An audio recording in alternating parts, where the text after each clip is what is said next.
When you look at how it kind of played out, does it seem like, Vaughn was like the opportunistic one who was kind of like using Duck in his songs, and like, he was reaching this like really big mainstream level, and he just like continued to kind of use Duck and 63rd as like like the super villains in his songs and shit. And like he kind of took it to a different level than it had been going on before that. Well, Duck,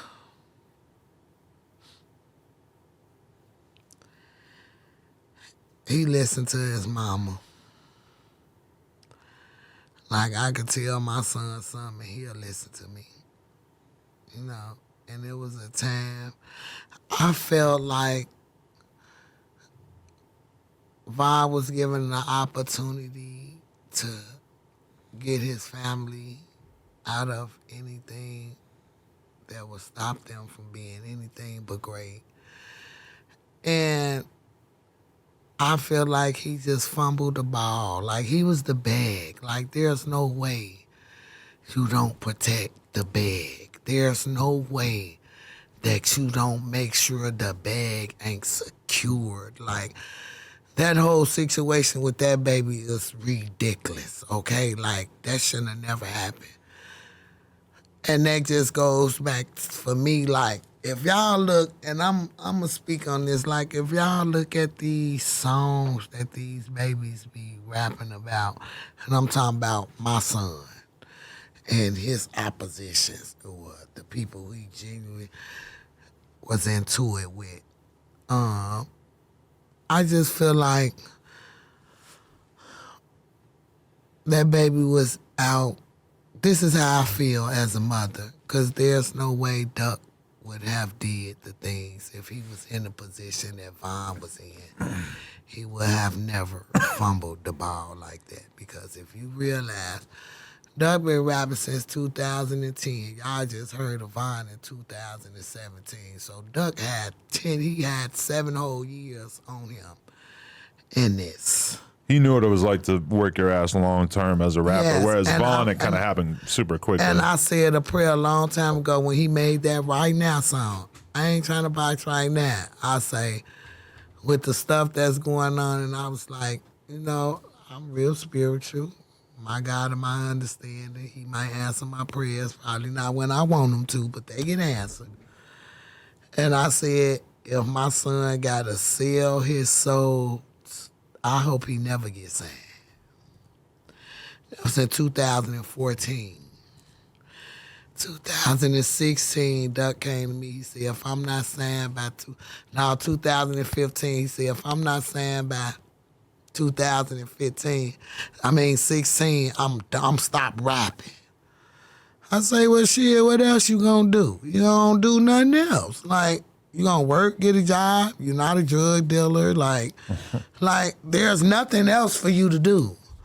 And then when I lost his brother, his protector, our protector, by some unseen foreseen circumstances. Talking about Brick. Yeah. Yes. That's what made Duck go harder with the music. Yes. Like, he always took it serious, but he could have went ape shit. Because I can honestly say, hadn't Duck would have died before Brick, this should have been so different. What do you mean by that, though? If Duck would have died before, like, if Duck would have died first and Brick was still here, like, for instance, like, that famous picture, y'all, I'm so serious, it went viral, of my son and THF Raheem's grandmother were hugging me. That's my auntie Sharon. It's my mama's baby sister. That's my mama's little sister. And I was telling Duck, because I could just see my son just flipping out and just saying, fuck everything. He lost Brick. He lost Kobe at the same time. He got all this shit going on. And I'm thinking back like, Lord, please don't let me lose my son to this shit. Because, Jesus Christ. I say, Duck, I need you. These my exact words. I say, When the police came and told me that they identified Brick because we were out there for a long time, and they asked me to describe some things that's on them, so I described, and they let me know. I literally fell out and hit my head. I fell. My head hit the ground like boom. And that's how I ended up on the ground, and they picked me up. And I just telling Duck, like, please, baby, I can't lose you. Like, no, please, to no streets, to no jail. We got to do this. And that's where all that pain music came from, that afraid and I lost Brick and Kobe in the same day, make them want to put on a mask and go shoot up Parkway, like shit like that. You know what I'm saying? But he put it in his music. And they kept fucking with him. It's like poking a beehive. Yeah. Keep poking a beehive, like the bees ain't gonna fuck with you unless you swing at them. You're agitating them now.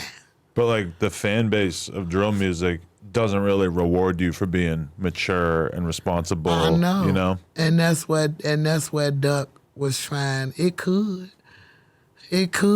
Right. It's not like it's a hopeless situation. Look at Dirk. He sitting down with politicians. He want to do something right for the.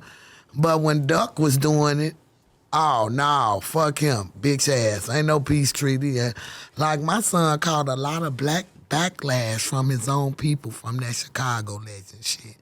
He didn't care about what nobody thought. Trying to get his motherfucking mama and family out the motherfucking hood. He don't care about. He put all that to the side and focused on his craft. But they ain't gonna say that part. You think when he made Chicago Legends that he genuinely mean it, or was he trying to clean it? He genuinely meant that shit. But if a motherfucker started, of course you got to make it seem it was about business. Come on now, this is image. This is image that they playing with. So of course. My son would tell me, like, why you keep mentioning my brother? I'm like, fuck them, dog. This what you focus on. They gonna talk. Just like that whole DM between Vine and Duck. When he say, I'm mentioning you now, everybody wanna know who you is. Boy, stop. He been him. He been him. You just made it about that. Because you trying to get your way up in the music shit. And he was, like, I can honestly sit here and tell y'all, it's a couple of songs of that boys that you cannot help but to like that I Am What I Am. Mm-hmm. I found myself, like, my kids wouldn't even know that I'm listening to that. Vaughn song? Yes. Yeah, that's what I'm saying. I Am What I Am. They wouldn't even know, and they'll be like, and I'm just listening to him. And you can hear it in his voice, like, and I just thought that baby was just, when he was locked up and T-Roy got killed, because it's allegedly that Brick dropped T-Roy's low in the drill room. How you feel about that? Saying.